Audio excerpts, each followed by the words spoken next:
Мы с вами сегодня говорим о Риме, мало того, мы с вами говорим сегодня о Капитолии, а все мы с вами с детства помним, что London is the capital of the Great Britain, или там United Kingdom, да, как сейчас говорят. И, собственно говоря, вот этот capital, как вы понимаете, происходит откуда? Происходит от того самого римского Капитолия, о котором мы с вами сегодня будем здесь говорить. И хочу начать я вот с этого удивительного совершенно макета, который сделал уникальный человек с потрясающим именем Итало, с фамилией Гизмонди. Это итальянский архитектор, который в первой половине 20 века в Музее истории римской цивилизации, кстати, смотрите, римская цивилизация, мы с вами уже произнося слово цивилизация, мы с вами уже входим в латинский контекст, потому что все, что мы с вами называем цивилизацией, это происходит от простого древнеримского, значит латинского слова цивиль, тобто город. То есть, собственно говоря, городская культура и все то, что возникает в городе, мы называем с тех пор цивилизацией благодаря римлянам.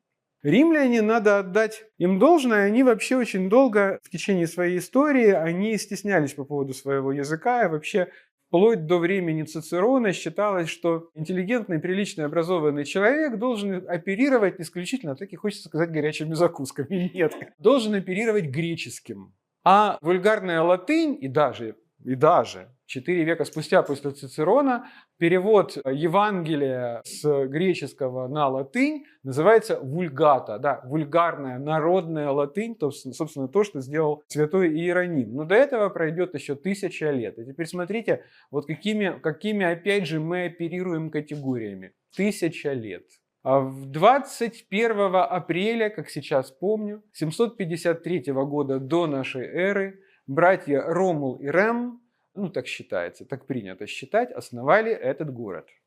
Мы не будем сегодня много говорить об истории города, мы коснемся вот так вот пунктирно там каких-то основных вех, но сначала я хочу, чтобы вы посмотрели на этот удивительный макет, повторяю, работы Итало Гизмонди. У нас Колизей, который вы здесь видите, да, он в самом центре этой картины. Это картинки, это вот эллипсовидное сооружение, в плане эллипсовидное, конечно. На самом деле никогда он Колизеем не был, это мы с вами его называем Колизеем. Римляне его называли амфитеатр Флавиев. Это город Рим примерно на 325 год нашей эры. Этот год имеет значение, я сейчас объясню почему, но тут важно вот что. Смотрите, в это время Рим достигает пика своего развития. Да? В это время в городе живет больше, чем 1,5 миллиона человек. Мы с вами жители в Харькове, нас 1,5 миллионам не удивишь. В Харькове в хорошие времена 1,5 миллиона обычная история, и в принципе всем хватает места, никто локтями друг друга не толкает. Но дело в том, что вообще на территории, которую мы с вами сегодня называем Италией, в это время живет всего лишь 3 миллиона человек. Поэтому 1,5 миллиона в столице огромной империи – это очень-очень много. Конечно же, имеются в виду абсолютно все живые особи, и свободные граждане, и рабы. То есть имеются в виду абсолютно все. Ну и почему же 325 год имеет значение? Это год, в который император Константин приехал сюда отмечать 20-летие своего правления. Дело в том, что это период, когда римские императоры уже в этом городе не живут. Рим – это церемониальная столица Римской империи, Сенат имеет церемониальное значение, избираются консулы, которые имеют церемониальное значение. Это все не больше, чем чиновники, которые, знаете, племя, сидящих у окна. Они ничего не делают, от них ничего не зависит, но быть сенатором – это достаточно престижно. После того, как он отметил здесь 20-летие, которое отметил достаточно сложно и странно, скажем так, его жена обвинила его старшего сына Криспа в государственной измене, и Константин принял решение его казнить. Крисп был убит, а через месяц примерно после этого он выясняет, что его жена его обманула, что Крисп ни в чем не виноват. Сделала она это все для того, чтобы империя потом, после его смерти, досталась ее и его сыновьям, а Криспа устранить. Поступил сразу же как нормальный, справедливый человек, домашние которого находятся в его руках. А это вообще один из законов древних римлян. Хозяин дома, отец дома, да, он палач ближним своим. Если он казнит кого-то из своих родных, имеет на это полное право. И он, недолго думая, свою жену Фаусту сварил в ее любимой бане. Собственно говоря, так она и была наказана. Но она добилась своего. Именно ее сыновья получили империю после того, как Константин отошел в мир иной. Но после этого он не захотел возвращаться в этот город, и он основывает новую столицу Римской империи в маленьком городке Византий, на стыке Европы и Азии, там, где Босфор впадает в Мраморное море, этот волшебный потрясающий город, который мы с вами сегодня называем Константинополь или Стамбул. Но он его назвал Новый Рим. Так, собственно говоря, потом туда переехали все римские аристократы, сенаторы, патриции и так далее. 325 год – это такая своего рода точка. После этого все пошло на убыль. И в конце концов, в X веке уже нашей эры, например, в этом городе живет примерно 15 тысяч человек. Но это страшный период, мы о нем говорить не будем. Итак, что осталось и что сохранилось на сегодняшний день? Юго-запад от Колизея – это Палатин. На Палатине сейчас сохранились развалины императорских вилл. Здесь находились три дворца. Дворец династии Юлиев-Клавдиев, дворец Флавиев и дворец династии Северов, которые своей архитектурой заполнили весь этот громадный участок. Сохранился котлован от Большого цирка. Циркус Максимус. Сейчас это просто травка. Там, кроме травки, сейчас больше ничего нету. Но там чудесно, когда ты устал, когда ты вот это вот все обошел пешком, прийти туда, разуться, походить по травке, это наслаждение. Посреди старого города, вокруг тебя сплошные развалины, и даже вот эта вот часть дворца Домициана, ее очень хорошо видно, она, в принципе, сохранилась. Вот в этом месте, то есть на 9 часов, вот видите, это как раз Капитолий, куда мы с вами сегодня идем. Он сохранился. Между Капитолием и Колизеем, вот в этом месте, то, что мы все знаем как Форум Романум. Мы с вами сегодня на него еще посмотрим. Частично сохранился вот этот акведук. Причем, что интересно, смотрите, он начинается от Палатина, то есть воду на Палатин подали, а потом Палатин раздает всем остальным воду. На сегодняшний день раскопали немножко Домус Ауреус, золотой дом Нерона. Теперь здесь начало первого, скажем так, вот в этом месте, вот достаточно далеко, почти вот на самом севере этой картинки, это термы Диоклетиана, термы бани. И в этом месте, рядом с ними, рядом с их грандиозными развалинами, они тоже сохранились, находится самый главный римский вокзал Термини. Ни в коем случае не живите там. Лучше этого не делать. Что еще сохранилось на сегодняшний день? Вот смотрите, вот этот вот длинный такой вытянутый овал, цирк Домициана. Его на сегодняшний день нету, но это Пьяцца Навона, которая такая вот вытянутая, вся площадь с обелисками работы Бернини, где выставляются художники. Это вообще такое очень интересное в этом смысле место. Да, сохранилась Тиберина, конечно же. Вот этот вот остров на Тибре в римскую эпоху это было святилище Эскулапа. Эскулап – это у нас эквивалент греческого Асклепия, это бог врачевания, бог здоровья, то есть покровитель медиков и так далее. То есть там с этим было все хорошо. Пантеон, который сохранился до сих пор, который был храм всех богов, который был построен изначально при Октавиане Августе его другом Марком Випсанием Агриппой, потом он сгорел, и он был восстановлен уже Публием Элием Адрианом, императором, которого мы сегодня будем упоминать, и надо отдать ему должное. Вот он полностью все перестроил. При нем был построен вот этот грандиозный, самый большой тогда купол. Никто не понимал, как он вообще держится и не падает. Но Адриан был до такой степени человечен, что он на фронтоне этого храма он оставил имя Агриппы. Он не написал, что это я большой молодец, это я все придумал. Нет, он этого не делал. Ну а теперь давайте пойдем, как это выглядит сейчас. Ну и это мы сейчас, конечно, немножко к нему приблизились, потому что вот опять же у нас тут с правой стороны руины Колизея, вот они.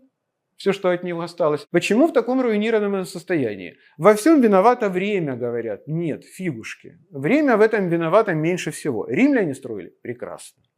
Некоторые их акведуки функционируют до сих пор. Виноваты на самом деле римские папы, которые практически всю историю Вечного города только и делали, что растаскивали этот прекрасный мрамор на свои дворцы, на свои постройки, потому что дешево, сердито, тут же тебе рядом, погнал рабочих, они разобрали, перенесли, тут рядышком построили все, что тебе нужно. Пару слов все-таки об этом городе, откуда он взялся. Вот видите название Палатин, вот оно в самом центре этой фотографии, и территория вокруг него это достаточно большой холм. Известно, что Рим возник на 7 холмах. Нет.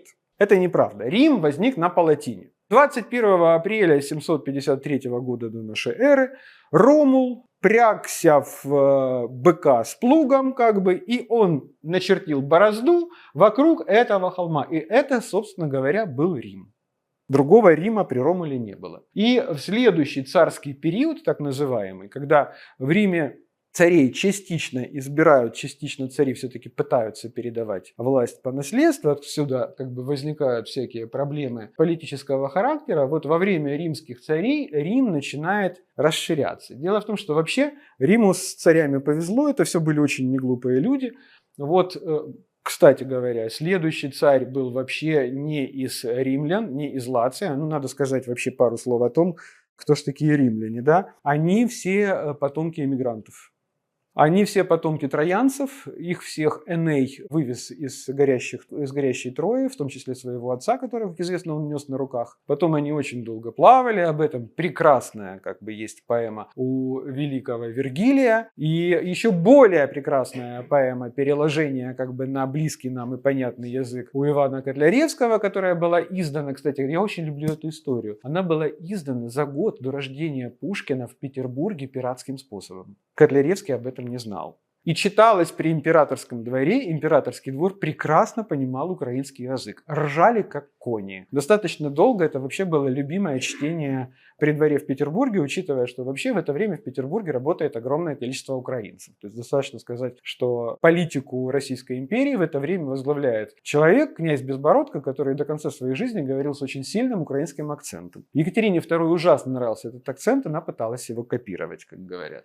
Но возвращаемся в Рим. Итак, троянцы, Эней, эмигранты, которые приплывают в конце концов в Италию. В Италии они основали город Альба-Лонга. И в этом городе они начинают периодически как бы перекрещиваться с этрусками. Возникает племя латинян, которые вливаются как бы наши троянцы, как бы становятся частью этого племени. И вот, собственно говоря, из этого племени у нас Ромул и Рем.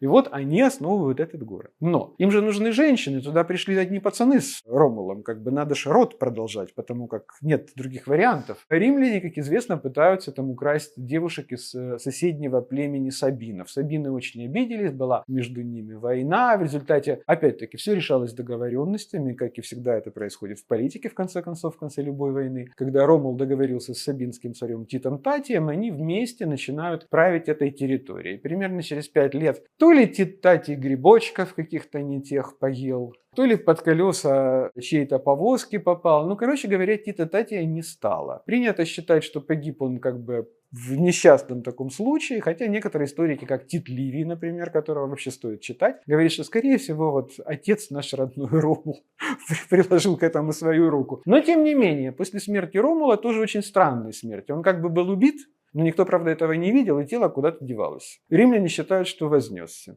Вот после него вторым римским царем становится представитель племени Сабинов, Нума Помпилий. И, собственно говоря, дальше оно все время пошло по вот этой вот международной как бы традиции. Многие римские цари, они не римляне, собственно, по происхождению. Итак, Рим начинает прирастать холмами. Но вот мы точно знаем, что при Нуме Помпилии как бы Рим прирастает именно Капитолием, который находится вот здесь. Вот он, наш родной Капитолий, куда мы с вами сегодня идем. Но в это время он вообще ни секунды не Капитолий. Разные есть варианты названия. Приют отбросов, приют бездельников, приют бездомных, гора тунеядцев. То есть, ну, много чего, да, то есть вообще слово Капитолий не звучит ни секундочки. Но было замечено, что очень удачное все-таки расположение, потому что вот Палатин, вот здесь у нас находится Эсквилин, здесь у нас Авентин внизу, а Капитолий, он как бы вот возвышается над Римом, причем это именно такой вот очень компактный холмик. И самое смешное, что он станет цитаделью в результате. Но эта цитадель самый низенький из всех холмов Рима. Он всего лишь там 45 метров над уровнем моря. Хотя, например, Кверинал, который чуть севернее, где сейчас находится Кверинальский дворец, который является сейчас резиденцией президента Италии, вот он, по-моему, то ли на 30, то ли на 40 метров выше. Ну, тем не менее, вот так сложилась судьба этого холмика, что вот именно он стал цитаделью. Ну, мы еще к этому вернемся. Да, и здесь самое важное для нас, что мы с вами, в принципе, приехали сюда. Мы вышли с вами из метро Колизей. Вот эта станция метро. обошли вот так вот Колизей с правой стороны, дошли вот... Кстати, тут арочка Константина, тоже очень интересная арка. Как бы сенаторам надо быстро построить арку к приезду императора. Что они делают? Они быстро строят арочку, а барельефы на нее, украшалочку всю вот эту вот, они собирают по всему Риму и снимают со всех арок, сколько их, арок полно.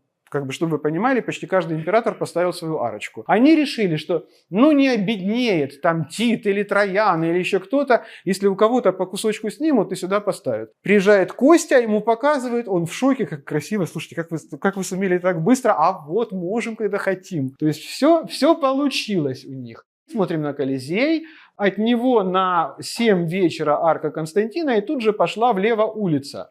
Вот эта улица у нас с вами ведет на Виа Сакра, то есть на священную улицу, которая уже проходит по форуму. Ну, идемте уже на форум, зайдем в конце концов. Это Via dei Fori Imperiale, проспект на сегодняшний день, который идет между форум Романум, то есть самым древним римским форумом, а справа от этого проспекта форумы императоров, потому что Цезарь, Троян, Адриан, Нерва, Октавиан Август, они все строили там свои форумы. Что такое форум в это время? Это как бы общественное место. Это имеет огромное значение для Рима этого периода. Ну, сейчас немножко поговорим почему. Не мог вам это не показать, потому что очень удачно меня тут сняли, это уже на форуме, это ступени храма Антонина, Пия и Фаустины. Вы только послушайте, какая была любовь. Антонин Пий был императором, у него была жена Фаустина. Всю жизнь они прожили душа в душу. Она никогда не лезла к нему с расспросами. Если он хотел ей что-то рассказать, он ей рассказывал. Она сама не приставала и не говорила: послушай, ты целый день был на работе, расскажи, что нового, что интересного. То есть вот вообще ничего. И когда она умирает, он ей первый в истории Римской империи, он строит храм. Что в этом особенного, почему храм? Видите ли, в чем дело? Со времен Цезаря было принято обожествлять умершего императора. То есть Цезарь умер, Сенат принимает эдикт, что Цезарь с сегодняшнего дня бог. То есть, ну вот представьте, Сенат мог принять вот такое вот решение, как бы обожествить Цезаря. Цезарю строят храм. Ну как бы все вот эти вот перегибы и перекосы с тем, какие законы могут принимать люди, когда они вместе собираются, да, там, принять там какой-то план победы, например. Да? То же самое, там, объявить кого-то богом. Вот они объявляли богом императора. И всех следующих, ну не всех следующих императоров, а через одного, потому что Октавиана Августа тоже объявили бога, Тиберию сказали балалайка, там Клавдия объявили, там Калигулу нет, ну и так далее. Как бы все зависело от того, как правил этот император и какие у него складывались отношения с сенаторами, вообще от политической ситуации в стране. Поэтому обожествить мужика как бы это не было вообще никакой проблемы, особенно если он император. Тем более, что, ну, вы понимаете, мы все с вами живем в мире мужчин. Антонин Пий первый обожествил императрицу, обожествил свою жену. И он строит храм своей жене Фаустине. Когда он умирает, то сенаторы принимают решение: такой приличный человек был, жену обожествил, поэтому давайте его тоже богом назовет. И он тоже стал богом, и это был храм, посвященный им обоим, Антонину и Фаустине. Ну и я тут в шортах сижу. Недавно общались с одним архитектором, можно ли в шортах ходить в храм. Вот показываю, можно. Ну и давайте посмотрим на Римский форум. Кстати, вот он, этот храм Антонина и Фаустины, как он выглядит сейчас. А Святая Римо-католическая церковь, конечно, не преминула воспользоваться такой прекрасной колоннадой, которая хорошо сохранилась, дошла до наших дней, поэтому чудесно туда инсталлировала внутрь церковь Святого Лоренцо. Католический храм там внутри. А мы с вами зашли вот сюда. И вот мы идем рядом с этим храмом Антонина и Фаустины и доходим до вот этих вот развалин практически в центре. Это тот самый храм Цезаря. То есть первый храм, который был посвящен убитому римскому императору. Виа Сакра, вот она в принципе тянется, ее видно как бы эту улицу, она тут понятна, она двойная. У нее одна аллея идет вот с одной стороны, а другая аллея чуть-чуть южнее, как бы параллельно ей. Здесь же вот прям внизу этой картинки вот эти вот два имплювия, это хорошие слова. Это значит бассейн. Вот эти два имплювия, два бассейна, которые находились в атриуме дома весталок. Это дом весталок, здесь жили весталки. Не будем сейчас о них. Вот остатки колонн, вот круглое в плане здания было когда-то, остались тут несколько колонн. Это храм Весты, собственно говоря, где они поддерживали вот этот вот огонь богини Весты, богини домашнего очага. Здесь у нас ростры, здесь у нас две базилики, Юлия и Эмилия, это не так важно. Здесь я хочу вам показать вот что. Вот теперь переносимся в левую сторону этой картинки, мы видим арочку. Вот она, арочка Септимия Севера, а справа от нее небольшое такое кубическое здание. Когда ты попадаешь на Римский форум и слышишь там, как проводят экскурсии для русскоязычных, украинскоязычных людей, очень часто слышишь о том, как гид говорит о том, а это та самая Курия, в которой убили Гая Юлия Цезаря. Какое же удовольствие в этот момент подойти и сказать, вы все врете. Потому что Цезаря убили в Курии Помпея, которая находилась в театре Помпея, а это совершенно другое место. Туда еще на трамвае надо ехать. Это вообще не здесь. То есть эта Курия действительно была построена Цезарем на форуме, потому что раньше на этом месте стояла Курия, построенная при третьем римском царе Туле Гастилии. Она сгорела, Цезарь построил новую. И вот видите, я опять вернулся к царям. Ну и не могу вам не сказать такую интересную вещь. Вообще, вы знаете, устройство римского государства – это вообще отдельное наслаждение, поэтому я очень вам рекомендую Тита Ливия читать. Это очень важно для таких молодых стран, как мы, которым еще предстоит принимать решение, как мы будем выглядеть и как мы будем всем этим управляться. Потому что на сегодняшний день мы с вами все понимаем, что когда у нас прокуроры инвалиды, когда у нас судьи задним числом отсуживают себе там какие-то нереальные пенсии в миллионы гривен, это несколько как бы ненормально в воюющей стране, то есть что-то надо лечить, короче говоря. Как лечили римляне.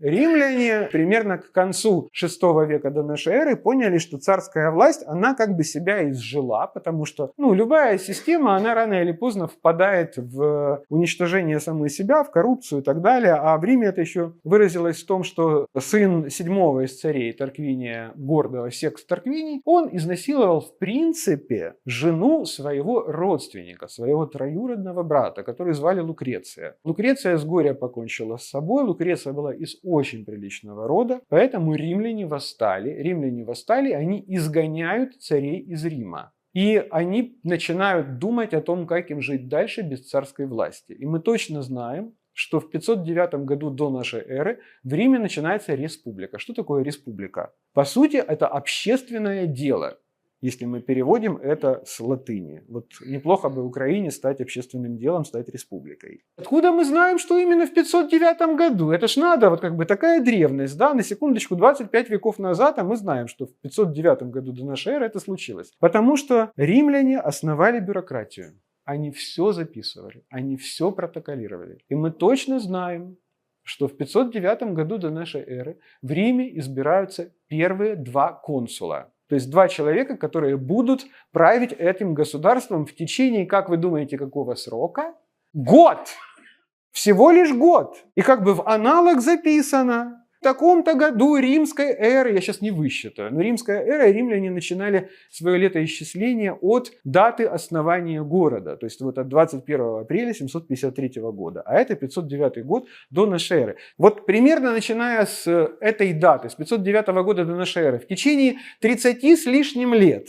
Чувствуете аналогию? Римляне пытаются искать этот путь, как же им управляться. И в конце концов они его находят. Да, они как бы становятся полноценной республикой, очень сложной республикой, сложно управляемой. Но дело в том, что, наверное, именно благодаря тому, что они не побоялись быть такими сложными, у них все получилось. И они в виде республики просуществовали 500 лет, а потом еще 500 лет просуществовали в виде империи. И за это время они создали огромное государственное формирование, внутри которого находилось... Какое у них море было внутренним? Которое мы с вами до сих пор называем Медитерранеум, да? Средиземное море. Потому что это море внутри земель, которыми правили именно выходцы из этого города, потомки того самого Ромула и Рема или потомки Энея, который был иммигрантом из Трои. Это, собственно говоря, сам Капитолий. Это его южная часть, потому что римский Капитолий, он как женская грудь. Он на самом деле из 2 холмов, между которыми находится небольшая ложбинка. Ну, это самая известная часть Капитолия, конечно, с тем самым храмом Юпитера Капитолийского, который здесь В центре вот этот вот огромный, который, как известно, начато строительство при Нуме Помпилии, потом во время Тула Гастилия, Анка Марция, Тарквиния Древняя, Сервия Тулия, Тарквиния Гордого, это вам римских царей перечисляют. Как бы это все строилось. Он много раз горел, и в этом совершенно нет ничего страшного. Они его отстраивали заново. В 390 году до нашей эры римляне пересидели осаду галлами, когда, помните, их спасли гуси. К этой истории мы сегодня вернемся. А вот здесь находились сокровищницы, здесь жрецы, которые назывались авгурами, проводили обряд гадания, который назывался ауспиции. Это жрецы, которые проводили гадания по полету птиц. То есть вот сколько орлов прилетело, как они пролетели. Ага, понятно, значит урожай будет хорошим. То есть вот это вот они все знали, это все они понимали. В принципе, орнитология вся идет, кстати говоря, от этих самых жрецов. Ну и давайте, наконец, пойдем дальше и посмотрим на вторую грудь. Вот так примерно, это очень хорошая реконструкция, это рисунок второй половины 19 века, но это очень сильно похоже на правду. То есть примерно так выглядел Капитолий в республиканскую имперскую эпоху. Причем вот здесь вот даже видно, вот в этом месте, вот. Это так называемый табуларий, это римский архив. Мы его сегодня частично увидим. Это вот базилика Юлия, и за нею находится римский форум. Итак, это храм Юпитера, который мы с вами видели только что. Кстати говоря, по-моему, об этом пишет Светоний в жизнеописании 12 Цезарей, что римляне сокращали название храма Кастора и Полукса просто до храма Кастора. А как бы Пулукса, забывали, длинное очень название. Как бы. Вот то же самое произошло и с Капитолием, и с храмом Юпитера. Строго говоря, в этом храме было 3 предела. Центральный действительно был посвящен Юпитеру, центральному древнеримскому божеству, а 2 других – женщинам, Юноне и Минерве, жене и, чуть не сказал, любовнице, сестре, которые были, в принципе, главными богинями пантеона. Но у Юноны, ко всему прочему, как у жены, все-таки еще были собственные апартаменты. И вот с правой стороны на этой картинке вверху это так называемый храм Юноны Монеты. Она у нас Юнона-советчица. То есть монета – это советчица. К ней римляне приходили советоваться, там сидели оракулы, там была пифия своего рода, которая как бы давала советы о том, как поступать в разных сложных ситуациях. Позже, в римскую эпоху, здесь, на территории этого храма, начинают чеканить римские деньги – ауреусы и сестерции. Так как находится это все здесь, на территории храма Юноны Монеты, то эти деньги стали называть монетами. И согласитесь, что в этом что-то есть, когда ты говоришь себе, не поехать ли мне во Львов, да, там залезешь в карман, достаешь денежку, достаешь монеты, смотришь их и понимаешь, что, учитывая их количество, нет. Монеты тебе говорят, нет, не надо тебе ехать во Львов, у тебя недостаток монет для того, чтобы съездить во Львов. Вот, что они делают? Они дают совет. В принципе, как бы это все-таки взаимосвязанные вещи. И вот на территории храма Юноны Монеты эти денежки производились, и, собственно говоря, поэтому они, как вы поняли, уже монеты. А это я вам показываю кусочек раскопок в этом месте. Сохранилась вот древнеримская кладка. Это даже не фундамент, это платформа, на которой стояли эти храмы, потому что храмы, конечно же, не сохранились. Но я вам хочу сказать, что это когда ты в Палаццо деи Консерватории подходишь к ним, и ты понимаешь, что вот прямо перед тобой 2500 лет, вот они там стоят и на тебя смотрят, а ты смотришь на них, это, конечно, просто какое-то чудо. То есть вы поняли, в чем моя миссия сегодня? Я должен вас влюбить в это место. А еще я вам не сказал другую интересную вещь. Да, кстати, вот смотрите, мы с вами сейчас смотрим на Капитолий сверху. Здесь у нас вот правый нижний угол этой фотки. Вот здесь, где написано «Капитолийский музей». Но это не совсем правда, потому что капитолийских музеев здесь много. Вот это место, это, собственно говоря, та часть Капитолия, на которой стоял храм Юпитера. Как бы левее, вот за Капитолийской площадью, вот это место. Вот здесь, где вот это вот красненькое кирпичное здание с крестообразной крышей и беленькое здание, которое римляне называют «белая пишущая машинка», вот здесь находился храм Юноны Монеты, о котором мы только что с вами говорили. А сама площадь, вот Капитолийская площадь, да, которая вот здесь обозначена, это как раз место между двумя вот этими холмами. Итак, знаете, что интересно, что я вам не сказал? Я же вам сказал, да, что как бы это было вообще прибежище бандитов на самом деле. Этот холм, пока его не начали римские цари потихонечку обживать, и когда начали строить храм Юпитера, то, согласно легенде, там нашли некий череп странной и удивительной формы. То есть нашли голову. Голова по латыни – это капа. Это была голова то ли Оли. Поэтому, собственно говоря, появляется вот это название Капитолий.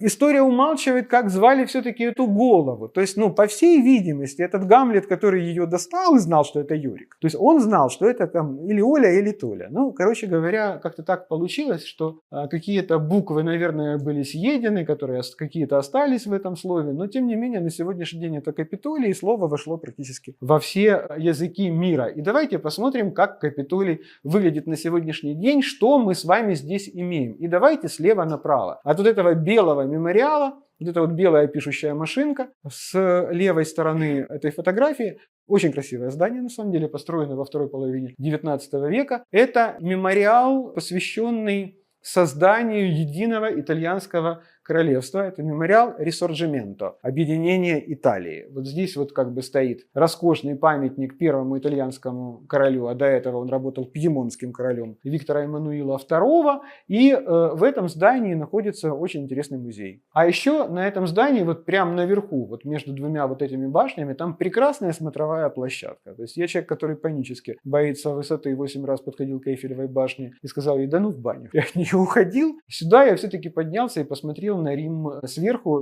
Это действительно очень красиво, это очень интересное зрелище. И приятно то, что ты поднимаешься на это здание, на крышу по специальной лифтовой шахте, которая идет за спиной как бы этого здания вот здесь, а спускаешься вниз ты через музей.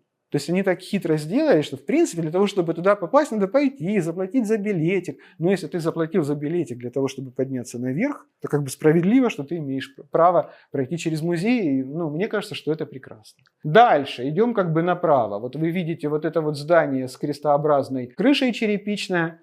Это Санта-Мария-ин-Арачели. Ин-Арачели – это в алтаре небо.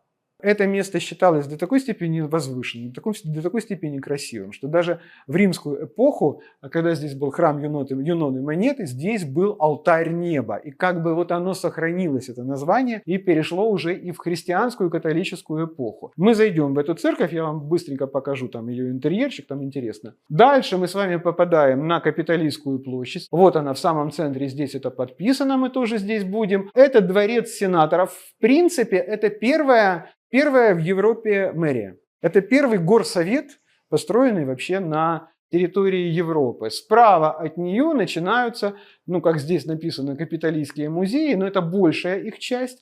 И на самом, скажем так, это у нас получается, я перевернул фотку, да, вот самая южная часть этого холма. То есть у нас север с левой стороны, юг с правой стороны, да. Вот в самой южной стороне здесь сохранились остатки так называемой Торпейской скалы. Это вообще место казней. То есть все, кто провинился перед городом-государством Римом, потом Республикой Римской, потом Римской империей, они просто очень человечно, очень гуманно, без всяких пыток сбрасывались с этой скалы, там 50 метров, то есть раз и все. И вот я вам хочу показать как раз фасад музея Рисорджименто. Вот он, этот памятник Виктору Эммануилу II, у которого был совершенно потрясающий премьер Кавур, который сказал ему, когда они объединили Италию, вошли в Рим, во многом благодаря помощи, безусловно, Гарибальди, и на спине Гарибальди в каком-то смысле Кавур сказал ему: «Ваше Величество, мы создали Италию, теперь будем создавать итальянцев». И они занимаются этим до сих пор. А это интерьер церкви Санта-Мария-ин-Арачели, которую я вам показал, вот, которая там рядышком с музеем Рисорджименто. Она интересна, наверное, прежде всего тем, что здесь в алтаре, вот в этом месте, прямо в центре, вот там находится портрет Богородицы, написанный с натуры. Это, конечно же, копия, это не подлинник. Вообще я вам хочу сказать, что музей, по которому мы будем с вами сегодня ходить, он уникален тем, что мы по большей части будем иметь дело именно с копиями, а не с подлинниками. В католической традиции, не только католической, наверное, говорится о том, что апостол Лука евангелист, он был художником. В всяком случае, в своей золотой легенде об этом пишет Иаков Ворогинский, который вообще был самым любимым чтением вообще среди всех средневековых дам, начиная с XII века. Святой Лука, он написал портрет Мадонны, который, конечно же, до наших дней не сохранился. Но были написаны копии другими художниками, которые тоже прониклись христианской идеей. И вот одна из самых лучших копий с портрета святого Луки Евангелиста находится здесь и выставлен в этом алтаре. Вы знаете, я человек, который неплохо, в принципе, знает искусство. Я вам хочу сказать, что такая хорошая, добротная византийская школа примерно так лет 800 после Христа. Это все, что можно сказать про этот портрет. Ну и здесь же, в этом храме, вот с левой стороны, вот мы смотрим сейчас на алтаре, слева от алтаря, там такая небольшая ротонда, в этой ротонде похоронена святая Елена. В честь нее назван остров, на котором умер Наполеон Бонапарт. Но, ко всему прочему, это мама императора Константина. И она у нас вообще первый черный археолог. Она, когда при Константине христианство уже стало, скажем так, разрешенной религией, а она была христианкой всегда, сначала тайной, потом явной, она отправилась в Иерусалим на поиски вообще любых артефактов, связанных с жизнью и деятельностью Иисуса Христа. И что-то ее натолкнуло на мысль, что надо бы найти крест, на котором он был распят. И недолго думая, был найден еврей по традиционному и понятному в этой драматургии имени Иуда, у которого начали расспрашивать, не знает ли он, где находится тот самый крест, на котором 300 лет назад был распят Христос. Иуда сказал: не знаю. Ему сказали: ну ладно, его начали периодически поджигать пятки и макать его в колодец. В результате он вспомнил, причем достаточно быстро, что действительно этот крест существует, и он даже готов показать где. И уж не знаю, какую свалку деревьев он показал там в Иерусалиме, там вообще, в Иерусалиме с деревом плохо, прям скажем. Вот, но он нашел много деревьев, и все это было представлено святой Елене, как хорошо, сказала она. И весь этот, груз бревен был доставлен в Рим и разошелся по христианским общинам. Поэтому я уже не помню кто, то ли Лео Токсиль, то ли кто-то из писателей XIX века сказал, что если собрать все остатки, святого креста, которые есть по всему миру, то будут нормальные такие леса для каких-нибудь строительных работ. А это именно эта святая женщина начала всю эту историю с реликвиями. С нее, собственно говоря, это все началось, и похоронена она, как принято считать, здесь. А вот прекрасная картинка работы Пиранези, это 18 век, Капитолийская площадь. И вот с левой стороны вы видите эту церковь Санта-Мария-на-Рочелли, которая ведет очень длинная лестница. Ее называют 100 ступеней, но их там больше. Я считал, не помню точно, 120 или 130, что-то такое. И есть такая чисто городская легенда, что кто без остановок по этой лестнице пройдет вверх, тому отпустятся все грехи, которые он нагрешил до этого момента. Поэтому я на всякий случай по ней сходил пару раз на будущее. И пандус, который чуть ниже, который идет к статуям Диоскуров, мы их сейчас увидим на следующих картинках, он идет как раз на площадь Капитолия, которая в 18 веке уже абсолютно оформлена. Ну и надо сказать, что к ней, конечно же, приложил руку Микеланджело Буонаротти. Вот этот самый пандус, вот они, эти статуи Диоскуров. Почему-то, я не знаю почему, но очень многие считают, что это Лоренцо Бернини. Нет, это вообще не Лоренцо Бернини, он не имеет к этим статуям никакого отношения. Они вообще были найдены при раскопках Фламиниева цирка. Это античные статуи, мы не знаем автора. Другое дело, что итальянские скульпторы XVI века, когда они были найдены при папе Павле III, они сильно потрудились для того, чтобы их восстановить, долепить, доделать, потому что это все сильно побито. То есть надо было вставлять куски современного мрамора, они с этим блестяще справились. И, собственно говоря, музеи Капитолия – это все те 3 здания, которые вы здесь видите, в том числе и мэрия города Рима.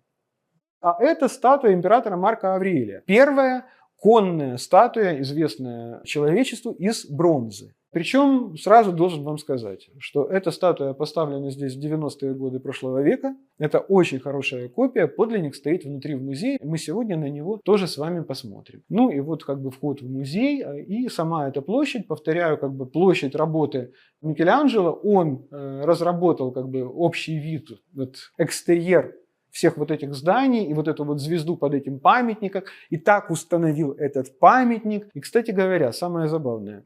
Принято считать, что памятник этот сохранился, римские папы его не переплавили, только потому, что они были уверены, что это император Константин. А с чего они это взяли? Откуда взялась эта легенда? Непонятно совершенно. Потому что Скоро увидите почему. Вот у меня за спиной то, что осталось от колосса, то есть огромной статуи императора Константина Великого. Римляне в эту эпоху брились. Они не носили бороды. И, в принципе, как бы в эпоху Микеланджело об этом знали, тем более, что этот колосс уже был известен. Собственно говоря, это все, что от него осталось. Вот бицепс, изгиб локтя правой руки, голова, вот эти пальцы, кисть правой руки, и, если не ошибаюсь, это левое колено. Ну, могу ошибаться, может быть, это и правое на самом деле. Интересно то, что в Милане была сделана реконструкция этой статуи. Всем было интересно всегда, как она могла выглядеть. И пришли к выводу, что, скорее всего, это был такой вот микс мрамора и бронзы, причем бронза была позолочена, и вот как это выглядело. И все это удовольствие по высоте, она точно выше, чем статуя Зевса Олимпийского, над которой работал Фидий, и которая, кстати, в имперскую эпоху находится в Риме. Римляне, они вообще недолго думая, они когда во II веке до нашей эры подчинили Элладу, она стала римской провинцией, они оттуда вывозили все, что им нравилось. Они все это перевозили к себе, перевозили все в Рим. То есть вот так вот выглядела, скорее всего, эта статуя. Честно говоря, не совсем понимаю, что они сделали вот ему с правой рукой, потому что там палец выпрямлен, там, где мы смотрели с вами только что фотку. Ну, понимаете, это Милан, это столица моды. Они сделали так, как модно, по всей видимости, в тот момент, когда делали. Это еще кусочек римских бронз, это тоже голова, как принято считать Константина, но это не очевидно. Это уже внутри музея. Эта статуя, скорее всего, была 16-20 метров высотой. Ну, то есть римляне любили баловаться такими вещами, вот такие вот огромные штуки. Но я вам хочу показать вот эту руку с тыльной стороны. Посмотрите, как это красиво.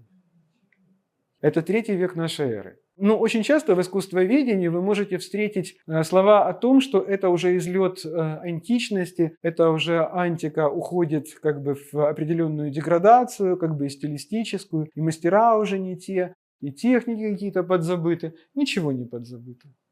Какая чудесная рука, гораздо более живая, чем то лицо, которое мы с вами только что видели. Ну и, конечно же, я не мог вам не показать вот эту вот прекрасную вещь, которую мы все знаем с детства, со школьных учебников. Эта волчица тоже находится в Капитолийском музее с младенцами Ромулами и Ремом. И вот не могу не похвастаться. У меня с детства был вопрос к этой статуе. Мне с детства оказалось, что есть стилистическое несоответствие между условной трактовкой волчицы и абсолютно реалистичным изображением младенцев. Ну, как-то не похоже, чтобы это все была рука одного мастера, и у меня с детства было подозрение, что этих младенцев прилепили туда позже. И вот вы знаете, как в воду глядел.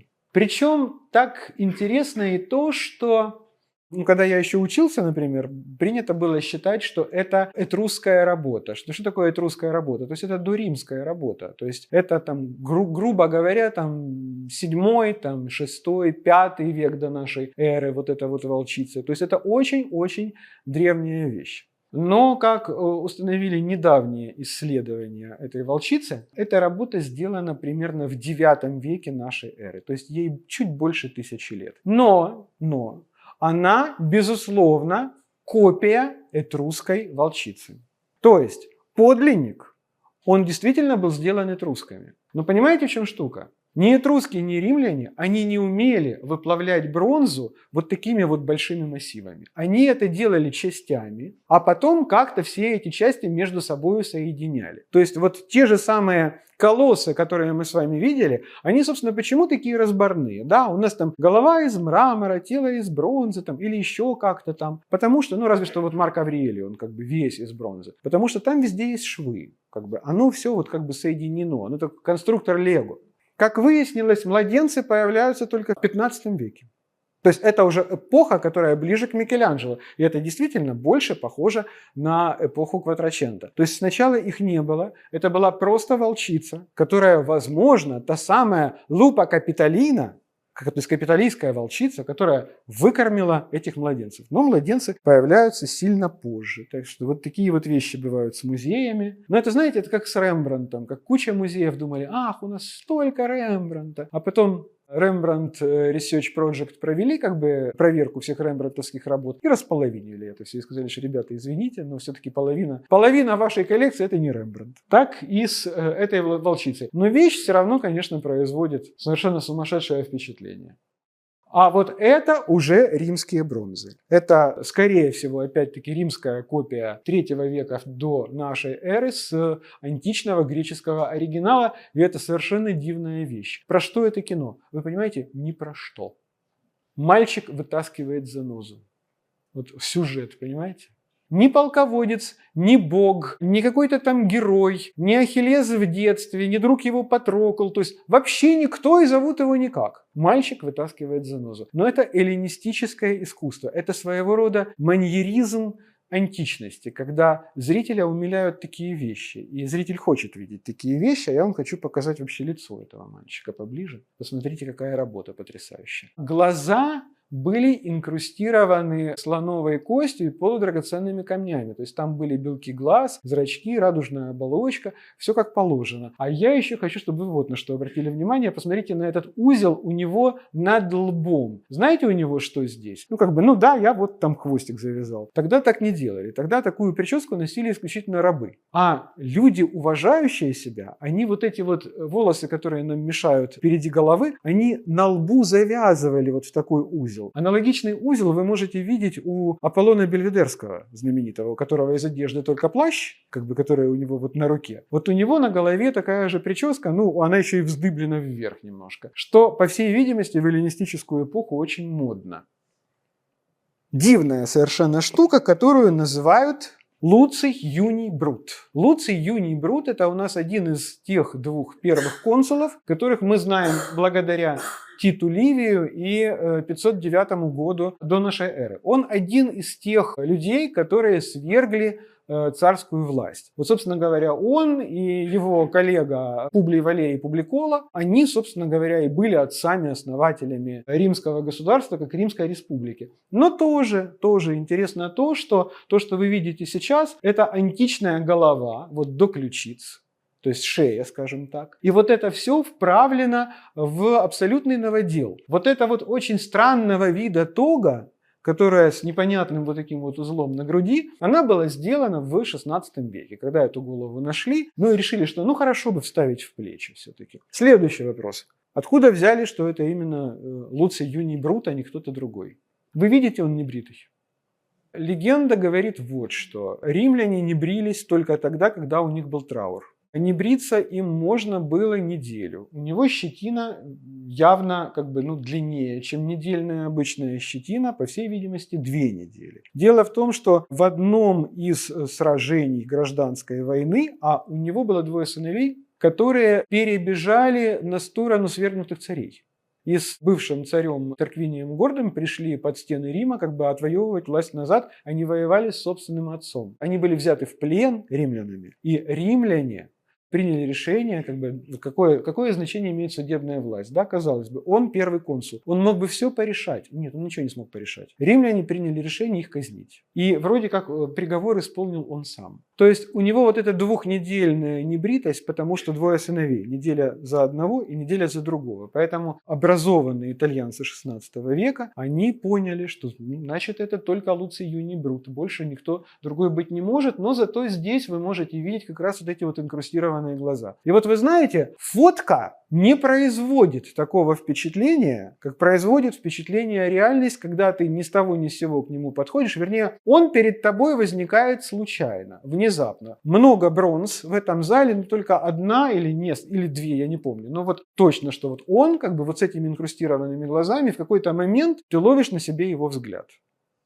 Такое, знаете, впечатление, которое забыть просто невозможно.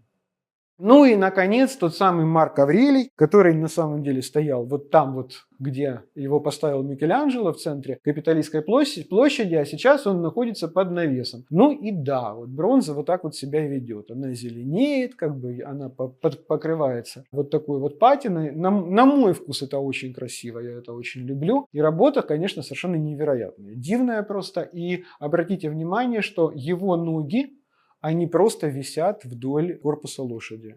Стремян вы не видите. А почему вы не видите стремян? Потому что стремена изобрели татаро-монголы. А мы с вами находимся еще в ту эпоху, когда стремена не носили. То есть надо было своими бедрами как бы обнять корпус лошади и за него держаться. Представляете, какие были бедра вообще у этих людей? Но к Марку Аврелию мы с вами еще сегодня вернемся. Он удивительный, конечно, человек. Я очень люблю эту статуэтку. Это тоже как бы эллинистический период, это 2 век до нашей эры, там, грубо говоря, это эпоха Гая и Тиберия Гракха, которых наверняка вы помните по урокам истории 5 или 6 класса, я уже не знаю, в каком классе сейчас изучают историю Древнего Рима. Она совершенно очаровательна, это такая, знаете, настоящая вот садово-парковая скульптура. То есть то, что украшало наверняка сады мецената. Кстати говоря, если не ошибаюсь, именно в садах мецената она была найдена. Ну, а мы с вами имеем редкую возможность посмотреть, как выглядела древнеримская туника. То есть та самая одежда, которую свободные римляне носили под тогой. Вообще Катул пишет, что римляне – это племя, одетое в тогу. Кто в тогу не одет, тот не римлянин. А под тогой находилась вот эта рубашка. И по сути это белье. То есть в одной тунике можно было появиться среди там, своей семьи, например, или перед своими рабами. Но ни в коем случае не в присутственных местах, поэтому римляне обязательно сверху носили тогу. Тог было много разных всяких. Это бронзовый, покрытый золотом Геркулес с бычьего форума. Вот вы знаете, вот какой форум, такой и Геркулес. Бычий форум находится чуть-чуть юго-западнее как бы Капитолия, ближе к Тибру. Там стояла огромная статуя быка. Это одна из причин, почему он назывался бычий. Ну и принято считать, что там продавали скот. Хотя, честно говоря, я сильно сомневаюсь. Потому что, например, уже в 1 веке там, нашей эры это центр города. Продавать скот в центре города было бы достаточно странно. Ну и там находился храм Геркулеса. И вот в храме Геркулеса стояла именно вот эта вот статуя, где Геркулес как-то очень странно держит эту дубину. У него явно анатомические проблемы с правой рукой. Ну, опять-таки, понимаете, один из любимых, но не главный храм. Ну, а в левой руке, конечно же, у него яблочки Гесперид. И здесь видно, что вот левое его плечо – это бронза, с которой слезла уже позолота, а все остальное у нас позолоте. Геркулес, понятно, это Геракл, да? Ну и он, конечно, очень популярный у нас персонаж, поэтому, естественно, как бы его любят изображать и в детстве в том числе. То есть это у нас Геркулес в детстве, у него там был какой-то такой эпизод, когда он вот такую вот змею завалил, или она была даже большего как бы размера, то есть не испугался, он был такой смелый изначально, и вот, собственно говоря, он с ней легко расправился, а здесь он прекрасно смотрит ей в глаза, как бы спрашивая, ты нормальная вообще? Ты понимаешь, на кого ты рот открыла? Но я хочу, чтобы вы посмотрели, как они работают с детским тельцем. Потому что, вот как показало, скажем так, позднесредневековое искусство Кватраченто, дети, вот об детей сломали зубы практически все кватрачентисты, у которых все было уже хорошо с мужчинами, с женщинами, а дети это страшилища какие-то. То есть на это без страха смотреть нельзя, с другой стороны и дети-то особенно их не интересовали, кроме одного единственного ребенка. А все остальные, они ж посмотрели и понимали. Некрасивая, глупая, и что им заниматься? Вот. А античные люди с удовольствием этим всем занимались, изучали пропорции этого ребенка, поэтому ребенок как ребенок, а не как страшилище или обезьянка. Голова амазонки не то Поликлета, не то Крисилая. И вот вы знаете, тот редкий случай, когда мы с вами смотрим на подлинник. То есть это действительно высокая античная Греция, но это, собственно говоря, все, что осталось. Но опять же, вы же понимаете, что это вот с очень сильной долей вероятности, там 90% плюс, но не 100%, потому что подписи нет. Она, возможно, была, но в другом месте. Но необыкновенной красоты, конечно, женская головка. А вот это амазонка Фидия. Но, конечно же, это не Фидий. Конечно же, это римская копия с греческого оригинала. И, конечно же, это все украшало римские сады, которых было очень много, римские виллы, императорские виллы. Но вот эти амазонки, я, по-моему, на немецкой лекции рассказывал эту историю, быстро повторю, был конкурс на амазонку. В конкурсе принимали участие все виднейшие скульпторы этой эпохи, то есть Поликлет, Фидий, два Мирона, Крисила и все остальные. И они каждый создает свою амазонку, они все прекрасны, жюри не может принять решение, какая же лучше, и просит принять решение самих скульпторов. И говорит, значит так, ребята, вот кого вы ставите, на ваше мнение, на первое место и кого на второе. Подписывать не надо, голосование анонимное. Каждый из скульпторов первым написал себя, а вторым написал Поликлета. Поликлет выиграл этот спор. Копия поликлетовой амазонки в Берлине. А здесь мы видим копию амазонки Фидия, которая тоже вполне себе прекрасна. Это у нас копия статуи Аполлона из святилища в Дельфах. Святилище в Дельфах – это вообще святилище номер раз в античную эпоху. Оракул Аполлона Дельфийского – это много сотен лет существующая организация, которая абсолютно всем дает совершенно четкие ответы на вопросы о будущем. Потому что там сидит Пифия, которая впадает в транс, которая дает очень точные ответы. Лидийский царь Крес, когда на него уже двинулся Кирохеменид, персидский царь, он, будучи одним из самых богатых людей своей эпохи, с прекрасной армией, хотя государство было не очень большое, Лидия, он обратился к Дельфийскому оракулу с вопросом, чем закончится война. Дельфийский оракул Пифия ответила: «Царь, ты сокрушишь великое царство». «Вау, как хорошо», сказал Крес, и вступил в бой с Киром Ахеменидом, был разбит, и действительно его действия сокрушили великое царство, а именно его собственное. И, собственно говоря, вот эта статуя Аполлона – это одна из многочисленных статуй, которые стояли в Дельфах. Опять же, повторяю, это копия.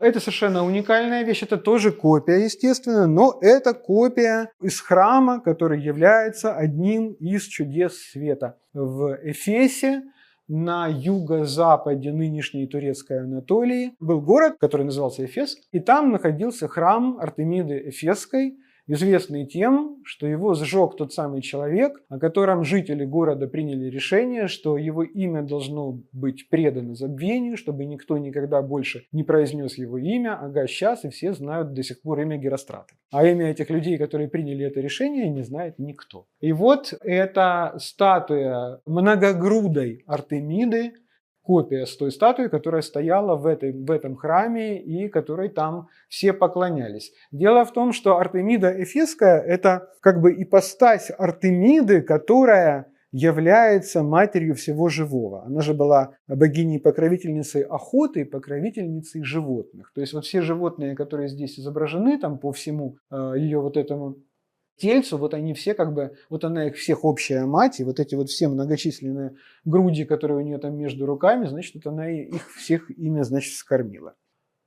Это поразительная совершенно вещь, о которой надо поговорить чуть-чуть подольше и побольше. Обратите внимание на прическу. Опять-таки мы имеем дело с волосами, которые завязаны на голове. Опять же, вот этот вот модный узел. И поэтому мы точно знаем, что это IV век до нашей эры, потому что тогда так модно, потому что в IV и в III веке это все так носят, они это все очень сильно любят. Вообще мода, кстати, держалась очень долго. То есть для нас сегодняшних, представьте себе, в Древней Греции одна и та же мода могла существовать 100 лет, а потом вдруг взять и поменяться. А вот 100 лет носят вот эту прическу, и нормальные парикмахеры не парятся. Научились делать одну единственную вещь. И делают ее всем, и все рады и счастливы. Здесь важно вот что. Этот тип Афродиты, вот это в данном случае Венера Капитолийская, она так называется, но это тип, который берет свое начало от Афродиты Кницкой, работы Проксителя, которая дошла до нас в разных римских копиях, которые представляют ее по-разному. Там рука чуть выше, рука чуть ниже, потому что, как копировали? Как могли, так и копировали. В данном случае мы с вами видим хорошую копию. Но понимаете, что здесь важно? Например, в эпоху высокой античности, вот в V веке до нашей эры, когда работали Поликлет, Фидий, Крисилай, Мирон, все, кого мы упоминали, было принято обнаженными изображать мужчин-богов и героев, а также олимпиоников. Олимпионики – это у нас победители в Олимпийских играх. Все остальные, там философы, они изображались в хитонах и в гематиях, либо просто в гематиях на голое тело. Женщины изображались всегда одетыми. Потому что раздетая женщина – это был нонсенс. И даже богини, та же Артемида, знаменитая Артемида Ласлань, Артемида Версальская, но она одета с ног до головы. Афина, Гера, Диметра – это все одетые барышни, все очень-очень прилично. И где-то во второй половине IV века, вот ближе к эпохе Александра Македонского, происходит какая-то интересная вещь. Мужчин начинают слегка уже пододевать богов, а женщин наоборот. женщин начинают раздевать. И в конце концов доходит до того, что вот якобы Прокситель во второй половине IV века до нашей эры одним из первых изображает Афродиту совершенно обнаженной. Но она обнаженная как? Она все-таки там ладонями рук, она пытается как бы закрыться от бессовестных взглядов почитателей. Надо сказать, что мы знаем точно, что позировала ему Фрина, афинская Гетера. А Гетера это вообще ни секундочки не проститутка. Это совершенно особый, как бы, ну скажем так, даже вид афинских горожанок свободных, которые, да, она никогда не выходила замуж, она не заводила семью, но она имела возможность возлежать на пирах с мужчинами, свободно с ними общаться, что не было дозволено обычным афинским женщинам, не помню когда, но, по-моему, я вам уже рассказывал, что это были совершенно бесправные существа, несмотря на то, что афиняне создали философию. Женщины всегда как бы были одеты, а вот, значит, мужчины могли себе позволить все, что угодно, как бы и пиры, и любовников мужчин, и любовниц женщин, но Гетера это не проститутка. Гетера это поговорить, проиграть на лире на кефаре, почитать Гомера на память, вообще чудесно провести время. И может быть, если она захочет, и если у тебя достаточно на это средств, то она с тобой может там заняться любовью. Но не обязана, вообще ни секундочки. И, короче говоря, кто-то из воздыхателей Фрины, по всей видимости, возжелал ее плотски, а она сказала: не-не-не, не хочу, извините, как бы голова болит, настроение не то, как бы. Нет. И отказала. И он обиделся. И он пошел в Ареопаг, он пошел в Афинский суд и сказал: вы знаете, она возомнила про себя черти что. Вот с нее, значит, Прокситель вырезал Афродиту, мало того, что Афродита обнаженная, так еще к тому же, как бы эта красавица гордится тем, что это резалось с нее, а значит, это оскорбление богини. То есть она поступила нехорошо по отношению к нашей отеческой вере. То есть верующие оскорблены чувства верующих, короче говоря. И вы знаете, Ареопаг сказал: ну да, ну такая история, да, привлекли к суду Фрину. Ее притащили в Ареопаг, ее защищал очень хороший адвокат. Вы понимаете, 4 век до нашей эры, адвокат. Ее защищал очень хороший адвокат, и при этом он ее не смог защитить. То есть, ей грозил обвинительный приговор. Обвинительный приговор, как бы в лучшем случае, это остракизм, это изгнание из Афин. Самое страшное, как бы люди с большим удовольствием шли на смерть, чем на изгнание. И уже понимая, что дело проиграно, он воспользовался последним доступным ему аргументом. Он сдернул с нее ее хитон. Члены Ареопага были все мужчинами, Фрина была оправдана единогласно. И с тех пор образец вот такой вот обнаженной богини Венеры считается каноническим. И уже как бы никто против этого не возражает, и Афродиту с удовольствием изображают абсолютно голой. И, собственно говоря, вот Венера Капитолийская, она скорее всего вот в стиле вот этих вот книтских Афродит. Это тоже Прокситель, и я очень люблю эту вещь, но, к сожалению, опять-таки, это древнеримская копия с греческого оригинала. Откуда я это знаю? Там траблы с проработкой волос. Греки работали более тонко. Там как бы просто вот как бы порезали чуть-чуть по мрамору и все. Во всем остальном, конечно, работа очень хорошая. Обожаю эту вещь. И тоже, да, фавны. Мы тоже точно знаем, что это абсолютно козлоногие ребята, которые как бы бегают по лесу на своих вот этих вот козлиных ножках как бы с копытцами, там догоняют нимф. Вообще они всегда страшные, они неприличные, они всегда с огромными фаллосами. А дело в том, что это та культура, в которой, если мужчина изображается с огромным членом, это очень какой-то неприятный и нехороший человек. Потому что у хорошего человека пенис должен быть маленький. Здесь мы не знаем, отбился, как бы. Самая хрупкая часть тела, понимаете. Но, скорее всего, он был небольшой, потому что, вот согласитесь, совершенно изящное как бы изображение. И у него такие наглые глаза, причем знаете, что интересно? Вот Прокситель сделал уникальную совершенно вещь. Вот, по-моему, это вообще первое в истории искусства изображение, где мы имеем дело со своего рода метисом. То есть это вообще не греческое лицо. Вот если посмотреть на него, а он есть в хорошем разрешении в интернете, у него слегка такие вот восточные раскосые глазки. То есть он не чистый эллин. Ну и, конечно, никаких копыт, никакой всей этой архаики. То есть он носит нормальные ноги, то есть стильно, модно, молодежно. Это совершенно волшебная вещь. Это Амур и Психея. Вы же понимаете, про что это? Да, это метаморфозы Овидия, это иллюстрация как бы на тему, но иллюстрация в мраморе. И это уже древнеримская вещь, это не копия с греческого оригинала. Здесь речь идет вот о чем. У нас Амур, это понятно, да, это любовь. Любовь как идея любви. А что такое психея? Это душа. Как идея души. Вот идея любви встречается с идеей души. В принципе, они нашли друг друга. Штука красивейшая. Она вся полупрозрачная. А здесь еще важно вот что. Посмотрите на стекла, которые вставлены вот там, вот в эту дверь, которая ведет на балкон. Они еле-еле прозрачные, они такие вот мутноватые. И вообще надо сказать, что европейские музеи, вот французские, немецкие, итальянские, они гоняются за этими стеклами, чтобы вот все было аутентичное. Потому что понятно, что можно взять и поставить нормальные современные стекла, сквозь которые как бы все чудесно видно, там можно все снимать, например. Нет, для них важно, чтобы там эти были стеклышки там 17 века. Там есть тетка в Капитолийском музее, которая она при мне. Я немножко знаю испанский, она рассказывала испанцам, что смотрите, вот это стеклышко, точно знаю, это 16 век, а это 18 век стеклышко. Это тоже для них очень-очень важно. Ну, это тоже Геркулес, причем это бой Геркулеса с Гидрой, как вы видите, как бы у нее уже там нет какой-то части голов. Очень страшная скульптура, которая наверняка в свое время, когда она была сделана, это 3 век до нашей эры, это, конечно, был такой вот хоррор абсолютный, потому что, ну вот там одна из голов этой самой Гидры, она вот находится в этом месте, у него как раз между ногами, то есть действительно это очень страшно.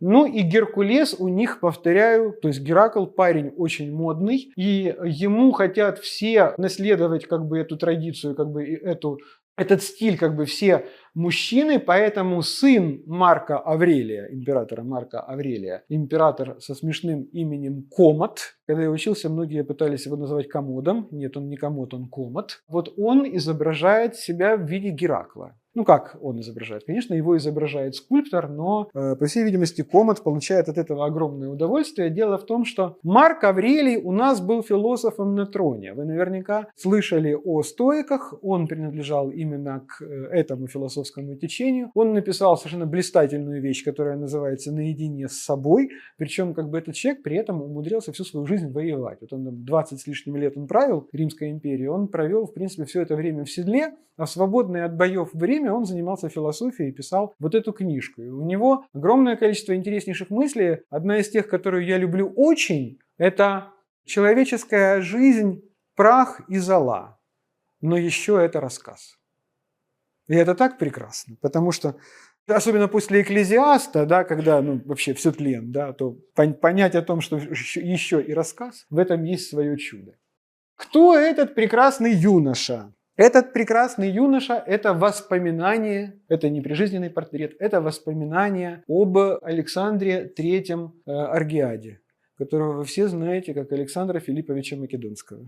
Это уже римская эпоха, это римская голова, это работа римских мастеров, которые, безусловно, не знали, как выглядел Александр, или видели его портреты работы Лисипа, но опять-таки перед глазами их не было, но был светлый образ этого человека, и вот они нам его с вами режут. Откуда мы знаем, что это Александр? Мы знаем из-за вот этого наклона головы. У нас у всех вот здесь вот находится ключично-грудинно-сосцевидная мышца, которая проходит вот здесь, уходит туда под ключицу. Она парная, с одной и с другой стороны. Вот у Александра одна была короче, другая длиннее. Поэтому он всю свою жизнь ходил как умная собачка. Чуть-чуть, значит, наклоненный в бок головой. И, собственно говоря, и Лисип его таким изображает. И как бы это иконографическое изображение Александра.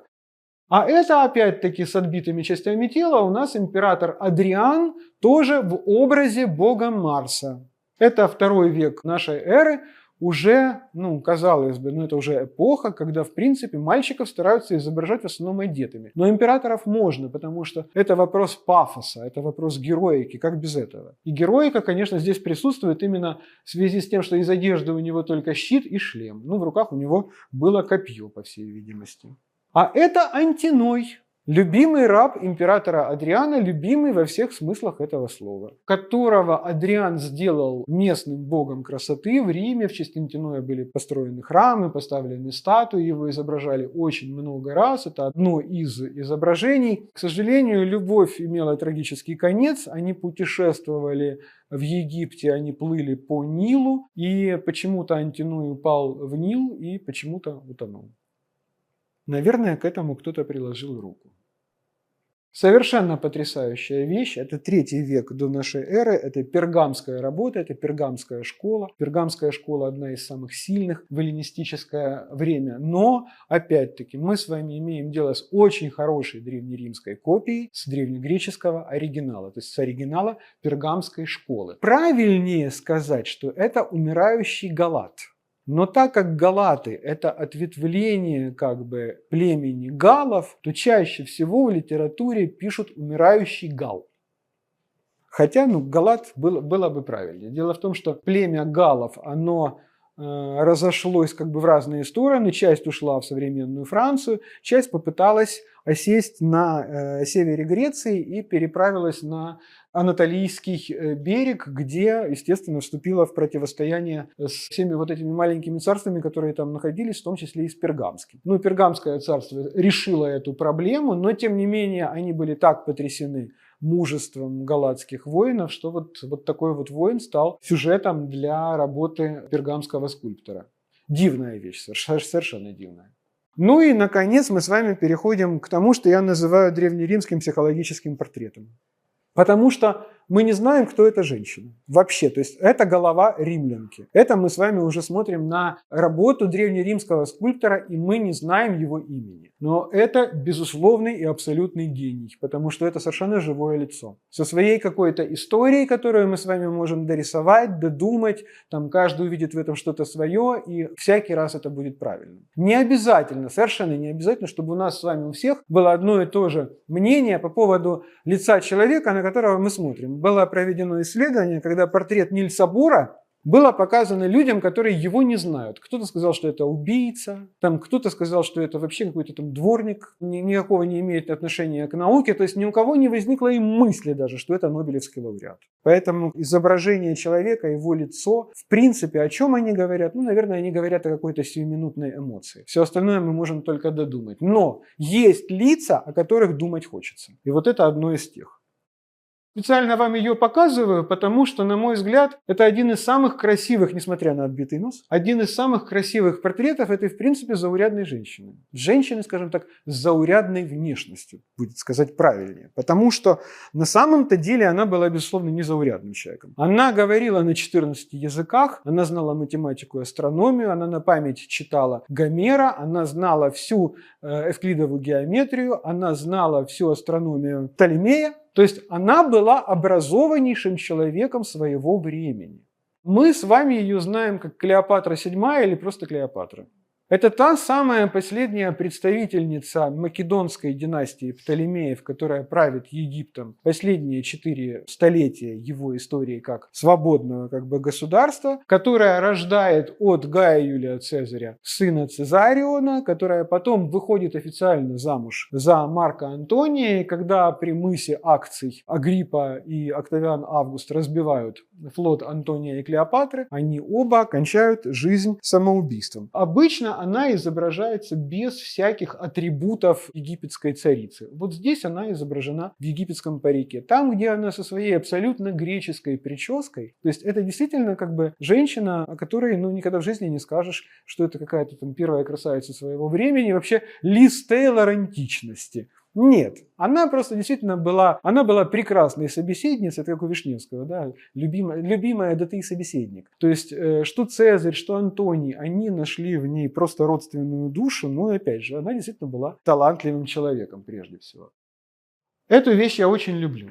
Она называется «Женщина из семьи Флавиев». Потому что у нее на голове прическа, которую римлянки носили в 60-е, 70-е, 80-е годы 1 века нашей эры. Очень сложная прическа. Но портрет совершенно необыкновенный, но она так неудачно стоит в том зале, в котором она стоит, что там надо еще искать освещение, чтобы ее хорошо снять. Но она невероятно хороша собой.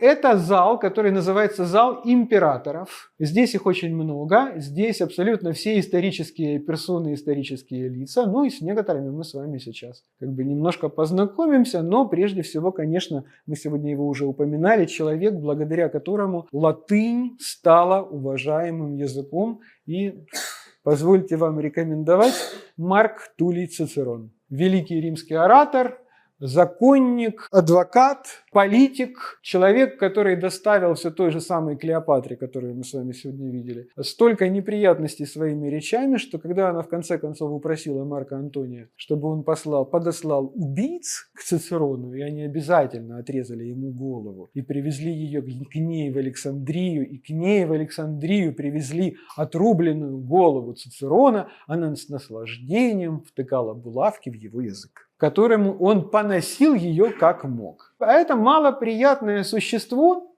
это Домициан, это третий император из династии Флавиев, один из тех, кто построил один из дворцов Палатина. Ему уделяет огромное внимание Леон Фейхтвангер в своей трилогии «Иудейские войны». И при его дворе, кстати, живет Иосиф Флавий, о котором, в принципе, это фейхтвангеровская фреска. Он потомок очень интересного человека, которого звали Веспасиан. Это его отец, который, в принципе, после Нерона, в эпоху, когда нужно было из руин поднимать римское государство, он очень легко и просто решал экономические вопросы. Ну, во-первых, он отпустил налоги. Он ввел, в принципе, то, что мы с вами называем в начале 20 века новой экономической политикой. Опять же, повторяю, у них не было гетманцева.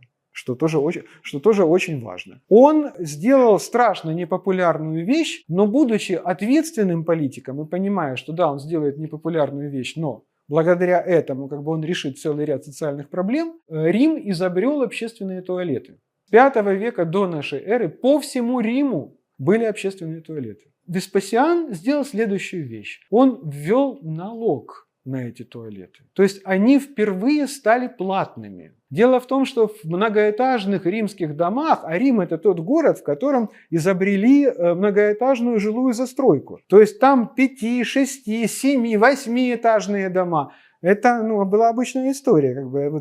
Вся окраина, вся римская, условно говоря, Салтовка была застроена вот этими домами. Но в этих домах вода была, но канализации не было, и туалетов в ней не было. И все жители пользовались вот этими многочисленными общественными туалетами, которые стояли по всему Риму. Вы представляете, какая была выручка каждый день? Его собственные дети Веспасиана, и Тит, и Домициан, на которого мы смотрим, они, конечно, говорили папе о том, что римляне над нами смеются. Веспасиан говорил, пусть смеются, лишь бы платили. И вообще, это был человек, который понимал, что, в принципе, все в мире иллюзия, но бабло настоящее. У римлян была прекрасная традиция. Когда умирал уважаемый человек, то перед его телом шла процессия людей, которые несли на подушечках его, условно говоря, ордена и медали, все то, чем его награждали боги и люди в течение жизни, и обязательно шел мим,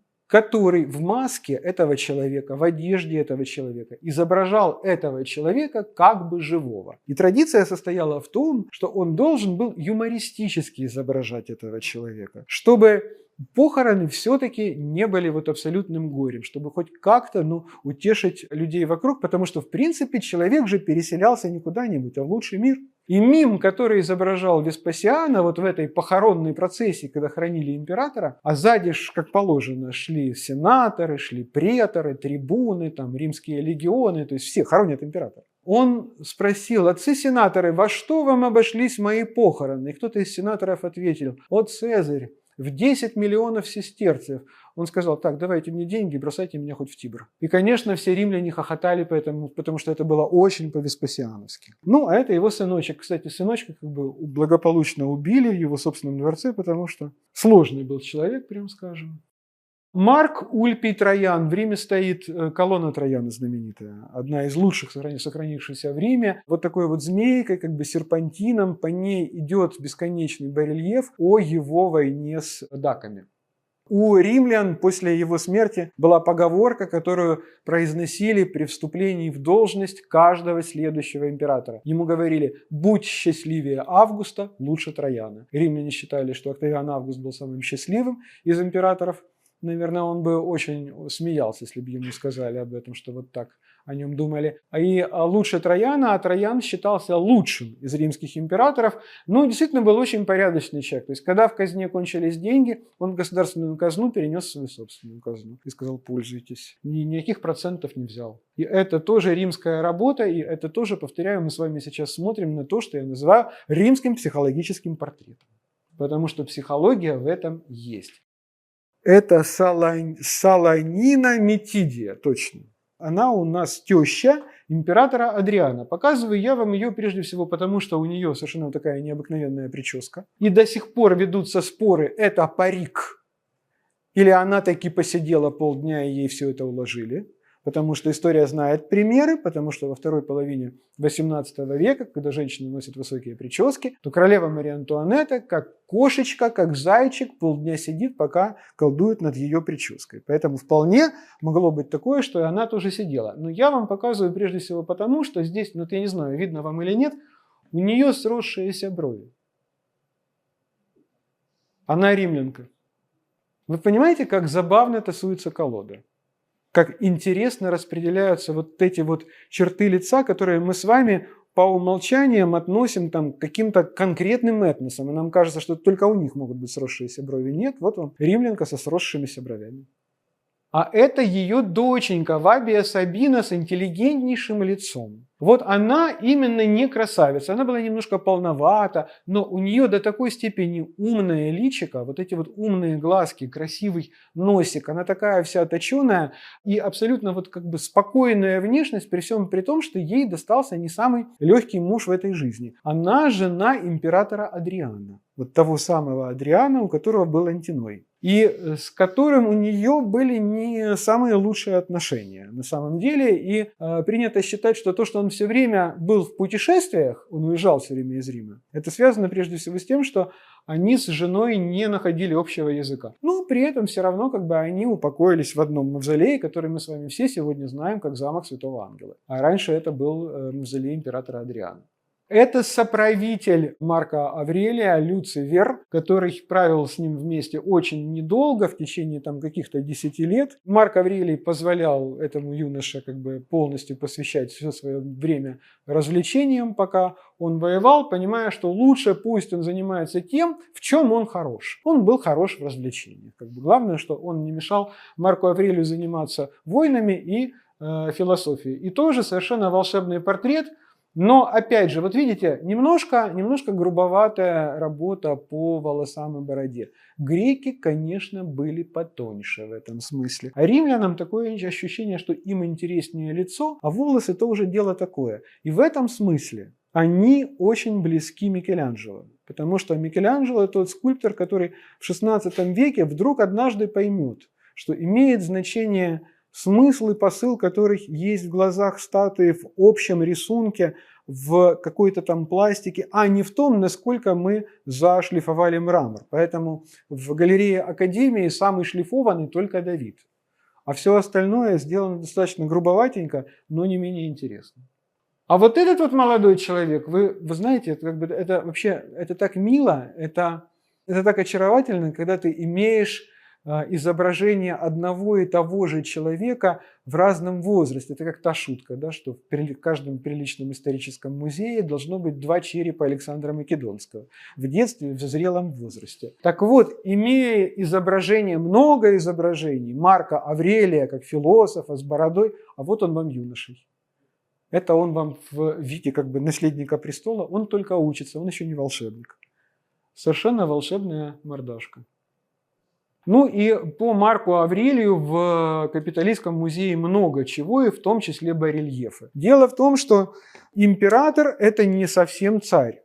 Римская империя – это не совсем та монархия. Это очень сложная структура, где императора могли избирать, назначать. Он мог захватить престол. И крайне редко престол передавался от отца к сыну. Гораздо чаще получалось так, что преемника предыдущий император как бы усыновлял. И предыдущий император Адриан, он усыновил юного Марка Аврелия, хотя они были достаточно, ну скажем так, в дальнем родстве. И император – это про империум, то есть управляю. И император не только про управляю войсками и государством, но это еще и верховный понтифик. И в данном случае, кто такой верховный понтифик? Ну вот римский, одна из должностей римского папы – это верховный понтифик, унаследована от древних римлян. Это глава римской официальной религии. И вот в данном случае на этом барельефе Марк Аврелий как верховный понтифик, то есть глава римской религии, он совершает жертвоприношение. Это у нас Марк Аврелий в войсках, и здесь германцы, которые простирают к нему руки и как бы говорят ему: спасибо, Цезарь, что ты нас завоевал, ты такой молодец. Ну, понятно, что историю как бы пишут победители в данном случае. Это триумф Марка Аврелия. Марк Аврелий как триумфатор входит в Рим. И триумф – это тоже то, что придумали римляне. До римлян нигде никаких триумфов нету. А римляне, они даже придумали два вида как бы для победителя, предположим, в войнах, для великого полководца, для великого государственного деятеля. Первый вариант – овация. То есть человек входит в город, все стоят и аплодируют. Он приходит пешком. Второй вариант – это триумф. Когда он въезжает на колеснице, перед ним идут его легионы, за ним идут его легионы. И опять же, что роднит нас, украинцев, которые так любят все смешное, с древними римлянами? Смех.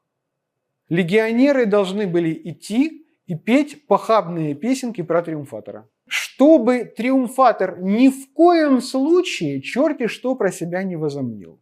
Мало того, у него чаще всего как бы в той же самой колеснице рядом стоял раб, ну возница, скажем так, который управлял этой колесницей, пока, значит, император всем машет лапкой, который все время шептал ему на ушко два слова: «Моменто мори». Все конечно, помни о смерти. То есть все очень тонко, все очень изящно. И, кстати, смотрите, у нас Марк Аврелий на своей колеснице проезжает мимо храма Антонина и Фаустины, которые мы с вами видели в самом начале на форуме, потому что там была Виа Сакра, священная улица, по которой шли все вот эти вот процессии. Ну и, конечно же, хорошая парковая скульптура должна была быть модной. А вот такие вот внезапные как бы статуи в парке, где ты идешь по аллейке, ничто не предвещает, да, и вдруг ты поворачиваешь за угол, а там казнь Марсия. А Марсий у нас тоже фавн, ну, правда, он тоже здесь носит обычные ножки, а не козлиные, который решил поспорить с Аполлоном, кто лучше играет на флейте, и он сыграл лучше, чем сыграл Аполлон. Но Аполлон подговорил того судью, который судил их спор, и сказал ему, что: послушай, дорогой, если ты примешь решение в пользу Марсия, тебя впереди не ждет ничего хорошего. Я ж бог как бы, а он кто? Лесной житель. Ну, судья был человеком умным, и он сказал, что: Марсий, прости, ты играешь, конечно, лучше, но победил Аполлон. Ну, а раз Аполлон победил, то по условиям состязания с Марсия живьем должны были содрать кожу. Очень модный сюжет, с удовольствием писали абсолютно все. В XVI веке великолепная вещь Тициана на эту тему написанная, причем так, что ты когда смотришь на эту вещь, ты не веришь, что это Тициан, что это XVI век. Она абсолютно современная. Это contemporary art. Когда я учился, мы Каракаллу называли физрук. Очень характерное, очень мужественное лицо. Он представитель династии Северов. Его отец Септимий Север, когда умирал, он завещал империю двум своим сыновьям. Вот тот редкий случай, когда передал власть по наследству. Младшего сына звали Гета, а старшего сына звали Септимий Басиан. Но мы с вами его знаем как Каракаллу, потому что он любил носить вот этот солдатский плащ, который называется Каракалла. Ну, прозвище у римлян – это обычная история. Вы же все помните, что Гай Цезарь, он же Калигула. Калигула – это сапожок, всего лишь навсего. И как Калигулу мы все с вами сегодня его знаем. Так же, как и Каракаллу мы знаем как плащ, а не как Септимия Басиана. Вот. Он сказал своим детям, что не ссорьтесь между собой, ублажаете армию, с остальными делаете все, что хотите. Они сразу как бы договорились ублажать армию, а те 2 пункта, по ним Каракалла поступил еще проще. Он действительно со всеми делал все, что хотел. А зачем ему дружить с Гетой, когда Гету можно убить? И он просто его убил на глазах у их собственной матери. Поэтому семейка та еще была. Ну и Каракалла, в общем-то, прожил небольшую жизнь. В конце концов, его убили его же собственные телохранители. Но голова роскошная просто. То есть, до такой степени вот убедительный физрук, несмотря на вот эти доспехи и парфир. Опять же, вот как вы думаете, вот ваше мнение, да? Голова и все вот это снизу из красного парфира. Как вы думаете, это вещи родные или двоюродные? Не родные. Найдена была голова. А в XVI веке это было модно вставить в красивое обрамление, чтобы поставить дома, там придут братья-кардиналы, а ты тут такой, а у меня тут физрук в плаще. Тоже один из представителей династии Северов, правда, это такая вот 7-я вода на киселе, когда как бы Северы первой линии закончились, обратились к второй линии, звали его Басян Авид, или Авид Басян, как-то так, короче говоря. Вы его знаете как Гелиогабал или Элагабал. Он 16-летним парнем был привезен в Рим, сделан императором там у себя дома в Сирии. Он был, собственно, почему Гелио, да, или Эла. Гелио – это солнце, да. Эло – это Эль, вообще, это на арамейских языках, это тоже бог. Он с детства был как бы жрецом вот центрального солнечного божества там на востоке. И это божество он тянет за собой в Рим. И там он устраивает ему кумирню, значит, на Палатине в императорском дворце. Он первый среди римских императоров, он начинает носить восточное облачение, накладные волосы, полупрозрачные ткани. То есть юноша одевается так, что добропорядочные сенаторы, которые привыкли ходить в шерстяных тогах и туниках, они в шоке вообще, что происходит, потому что просто бордель начинается, значит, в Палатинском дворце. Известен он был своими перами, и вот Лоуренс Альма-Тадема, английский художник, академист XVIII века, вот так вот пишет розовый банкет, банкет с лепестками роз, при дворе Гелиогабала, который возлежит там наверху со своими друзьями, а здесь внизу он решил разделаться с неугодными ему сенаторами, он их забросал лепестками роз, и они там под ними задохнулись. Для него кончилось все очень плохо. Как бы это все описывают римские историки, поэтому на ночь сейчас о грустном не будем. А я вам показываю первого археолога в истории человечества, мать Константина Великого, святая Елена. Вот это она так артистично сидит на вот этом вот стульчике. Это вот она ездила в Иерусалим и раскапывала и доставала там остатки креста Господнего. Тоже очень интересная прическа для своего времени. Ее римляне в женской одежде, они это называли пеплум. Вот то, что на ней одето, и оно уже вот по мастерству резки, по мастерству изображения как бы и работы воятеля уже слегка проседает. Это уже чувствуется в начале IV века. Это зал философов. Здесь у нас как бы собраны абсолютно все греки и римляне. Здесь тоже, к сожалению, это все хорошие римские копии греческих оригиналов. Здесь очень смешно то, что вот вы видите, у нас здесь вот верхняя полка, верхний регистр, видите, первые 3 головы. Это все Сократ. Все 3 головы. Все они так или иначе друг на друга похожи, наверное. Наверное, это Сократ в разное время как бы своей жизни, но вот тем не менее вот так вот он изображен, и по всей видимости это копии с разных его портретов. Вот там вот дальше, вот 4, 5, 6, 7, 7-я голова, вот предпоследняя. 6-я голова и 7-я голова. Это Луций Анний Сенека, и тот, и другой. Они между собой никак вообще не похожи. Но тем не менее, это портрет одного как бы и того же человека. В нижнем регистре у нас первые 2, которых вы видите, и то, и другое это Гомер.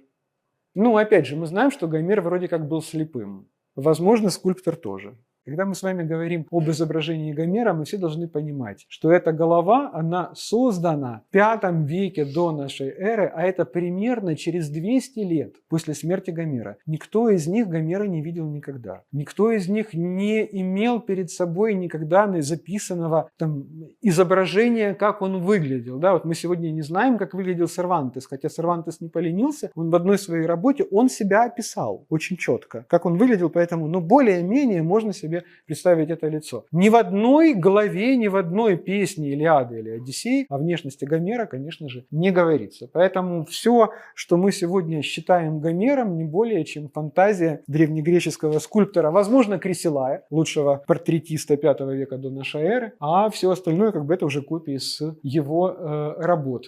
И, конечно, не могу не показать эту вещь, потому что, знаете, вот я всегда считал, что в хорошей римской скульптуре, античной римской скульптуре позднего времени, после Древнего Рима долго никого нет, а потом Джан Лоренцо Бернини. И вот Бернини в 17 веке делает из мрамора вот эту вот дивную медузу Горгону. Вот как можно увидеть в куске мрамора переплетение вот этих вот змей, и безошибочно совершенно это сделать. Вот я стоял на нее и смотрел, так, я вижу хвост этой змеи, она уходит под хвост той змеи, а там она, значит, клубится под третьей змеей, и из-под четвертой выходит абсолютно логично. Только она, другая не могла выйти. То есть до такой степени вот четко работала уява, да, я очень люблю это украинское слово, этого человека, когда он работал с материалом. Ну, это тоже Бернини, это папа Урбан VIII, в миру звался Маттео Барберини, потом он был избран папой, и он всю свою жизнь, и во время своего понтификата, он покровитель Бернини. И все лучшее, что сделал Бернини, ну, за исключением разве что площади Святого Петра, потому что она уже была сделана при Александре VII, вот он делает именно при этом папе. Здесь поразительно вот что, я не знаю, видно ли вам сейчас на этой фотке, здесь батист вот этого стихаря, который надет на папу, это вот белое плессированное как бы облачение под его плащом, он ощутим физически. Вот ты к нему идешь, и перед тобой батист. Причем, что хорошо, в этом зале никого нет. Можно подойти потрогать. Это мрамор, это не батист. Но сделано это, конечно, потрясающе. Бернини великий мастер, и не могу не похвастаться, что у нас на канале есть очень хорошая о нем лекция. И я хочу сегодня, будете смеяться, завершить вот этой вещью, потому что это, скорее всего, подлинник. Это подлинник Лисипа. Лисип – это великий скульптор второй половины, чуть не сказал, 19 века, 4 века до нашей эры. Он современник Александра Македонского, он его придворный скульптор. Он автор знаменитых коней, которые сегодня стоят в венецианском Сан-Марко, которые из Константинополя стибрили венецианцы во время крестового похода, когда был разграблен Константинополь. А вот это вот его мраморная вещь. И как бы есть подозрение, что она была также бронзовая, и он сделал мраморный повтор. Это, конечно же, бог любви. Это сын Афродиты Амур, который совершенно прекрасен. И вот любовью я хочу с вами сегодня закончить.